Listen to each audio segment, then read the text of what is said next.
Alors quand nous vous parlons de la déesse serpent, quand nous vous donnons les cours théoriques, quand nous vous parlons de l'entité couple, nous ne vous demandons pas de comprendre comment cela fonctionne pour savoir comment cela fonctionne, mais bien pour, symboliquement parlant, lorsqu'il s'égare, les ramener dans la direction dans laquelle vous décidez d'aller. Le libre arbitre, mes chers amis, le libre arbitre n'est pas simplement un outil qui vous permet de faire les expériences que vous souhaitez faire.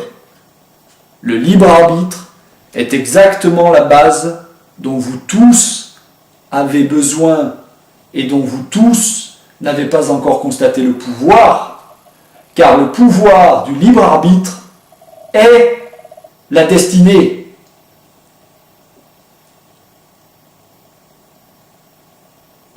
Ne cherchez pas ce que vous devez faire. Cherchez ce qu'il est juste d'entreprendre, et lorsque vous sentez, parce que vous êtes pur, que ce que vous entreprenez est juste, prenez le libre arbitre comme un gouvernail et ne lâchez pas la barre.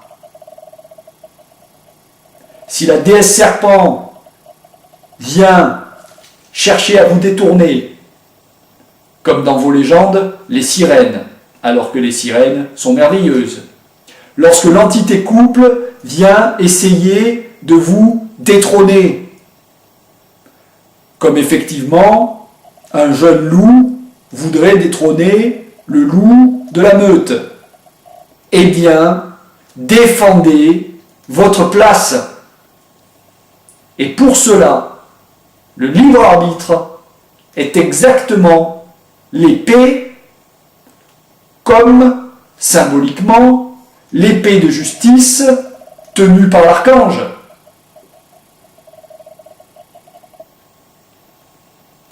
Nous avons donné ces informations pour vous donner plus de courage à affronter ce qui vient. Je commence le cours théorique numéro 9. Vous êtes dans une phase où réaliser le mariage, selon les cours qui ont été donnés, est en phase d'être réalisé. Ensuite, vous aurez la possibilité, comme vous, Jean-Michel, l'avez accompli, de faire le puzzle de tout ce que vous avez accompli, car tout ce que vous avez compris est extrêmement utile dans le couple cosmique, le pôle féminin et le pôle masculin, et aussi dans le couple physique, le couple du quotidien, comme vous nous l'avez souvent posé. Ce que nous avons à vous dire aujourd'hui, pour le cours théorique numéro 9, c'est vous enseigner comment fonctionne le glyphe 3. Chaque élément de ce glyphe correspond à une image que nous allons vous transmettre. Voilà comment le glyphe 3 fonctionne.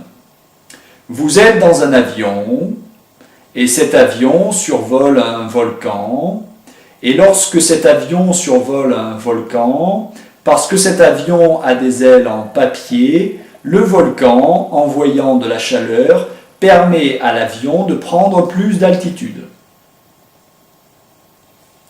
Les deux premiers éléments du glyphe 3 sont donc le vent et le feu, représentés par l'avion et le volcan. Le troisième élément du glyphe 3 est la chose suivante.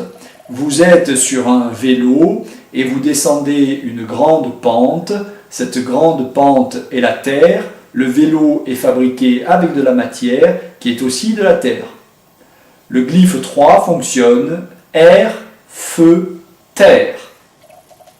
À quoi sert le glyphe 3 ? Le glyphe 3 sert dans le garage.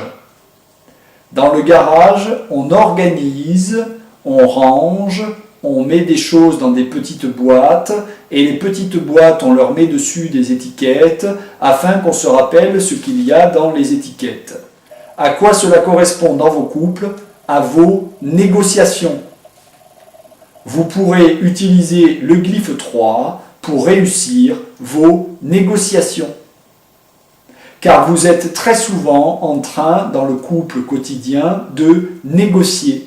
Vous négociez quel produit nourriture acheter, vous négociez quelles vacances faire le mois prochain, vous négociez quelle école pour votre enfant une fois qu'il aura dépassé la maternelle, vous négociez très souvent. Le glyphe 3 facilite la compréhension de comment fonctionnent les rapports de négociation dans le couple, et si vous décodez le glyphe 3, alors les négociations dans le couple seront extrêmement fluides et extrêmement agréables et extrêmement productives.